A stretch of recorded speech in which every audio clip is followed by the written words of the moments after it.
طبی دنیا، صحت کی دنیا۔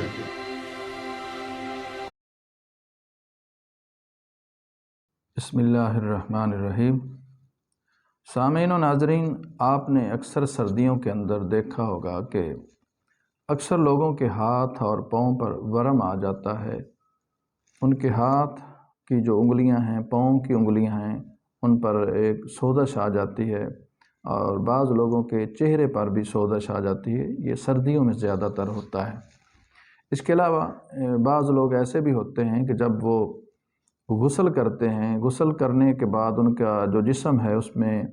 ایک تپش محسوس ہوتی ہے، چبھن محسوس ہوتی ہے، جس طرح کے سوئیاں چبھتی ہیں، یہ والی کیفیت بھی بعض لوگوں کے اندر پائی جاتی ہے۔ تو لوگ سمجھتے ہیں کہ شاید یہ جو چبھن ہوتی ہے، یہ تپش محسوس ہوتی ہے غسل کرنے کے بعد، اور ہاتھ اور پاؤں کی جو انگلیاں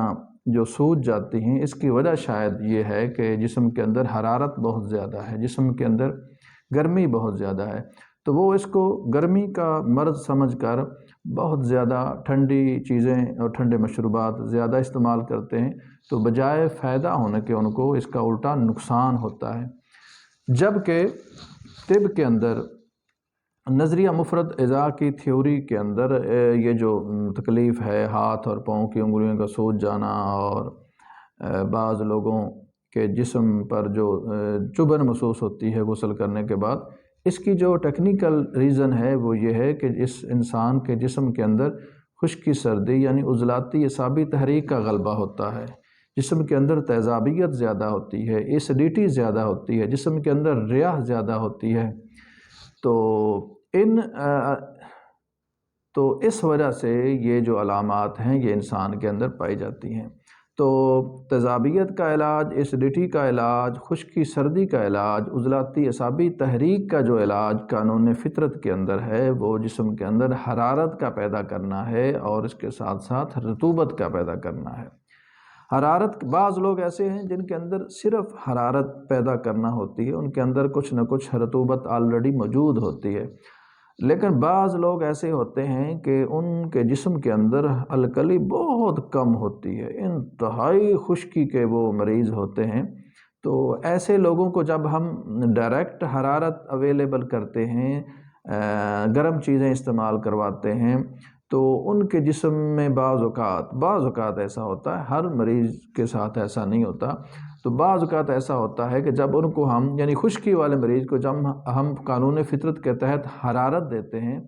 تو اس کے جسم میں تپش یا ہیٹ تھوڑی سی بڑھ جاتی ہے۔ تو اس کا پھر حل یہ کیا جاتا ہے کہ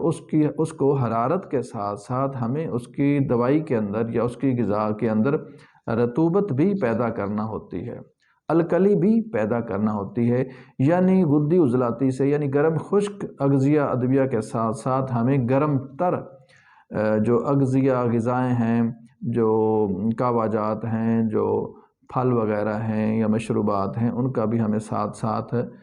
سہارا لینا پڑتا ہے۔ ہر مریض کے اپنے اپنے ایک معروضی حالات ہوتے ہیں، ایک معروضی اس کی کیفیت ہوتی ہے، تو اس کو مد نظر رکھ کر ہی ہم اس کی غذا اور اس کی جو دوا ہے وہ تجویز کرتے ہیں۔ تو چونکہ یہ مرض جو ہے انگلیوں کی سوزش، انگلیوں پاؤں کی سوزش اور چہرے کا جو متورم ہو جانا، یہ چونکہ عضلاتی اعصابی تحریک کی علامت ہے، تو اس کے علاج کے لیے ہم جسم کے اندر حرارت اور رطوبت کو پیدا کرتے ہیں۔ تو پرہیز کے اندر اس مریض کا جو پرہیز بنتا ہے، وہ جتنی خشک سرد اغذیہ اور ادویہ ہیں، وہ ساری کی ساری اس مریض کو بند کرنا ہوگی۔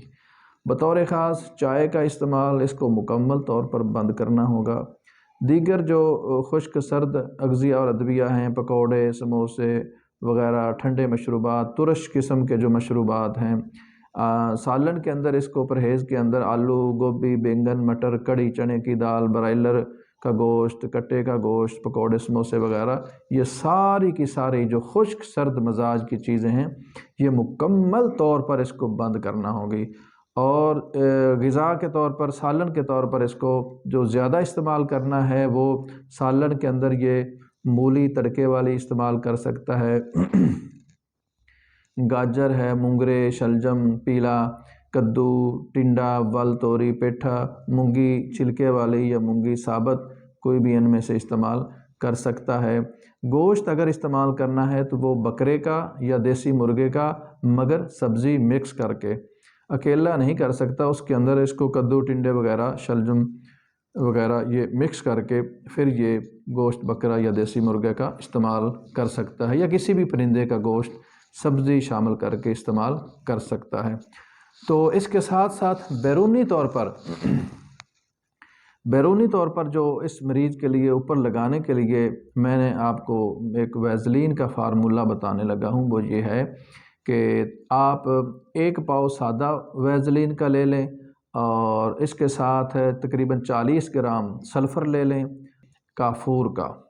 سب سے پہلے آپ سادہ ویزلین کے اندر سلفر کا جو پاؤڈر ہوگا، باریک شدہ سلفر یعنی گندھک آملہ سار باریک شدہ کو اس ویزلین کے اندر مکس کر لیں، پھر اس کے بعد کافور کو اس کے اندر مکس کر لیں۔ تو تینوں چیزوں کو اچھی طرح مکس کر لینے کے بعد اس کو کسی ایک ڈبی کے اندر یا شیشی کے اندر اس کو اچھی طرح محفوظ کر لیں، اور بوقت ضرورت دن میں 1 بار 2 بار یا 3 بار بھی استعمال کر سکتے ہیں۔ اس کے علاوہ بعض لوگ ایسے ہوتے ہیں کہ جن کی ایڑیاں اور ان کے ہاتھ کی انگلیاں یہ پھٹ جاتی ہیں، تو پھٹے ہوئے ہاتھ اور پھٹی ہوئی جو ایڑیاں ہیں اس کے لیے یہ ویزلین کا استعمال بہت ہی مفید، شاندار اور کارگر ثابت ہوگا، بشرطے کہ اس کے ساتھ ساتھ آپ کو پرہیز اور اپنے غذائی شیڈول کا بھی خیال رکھنا لازم ہے۔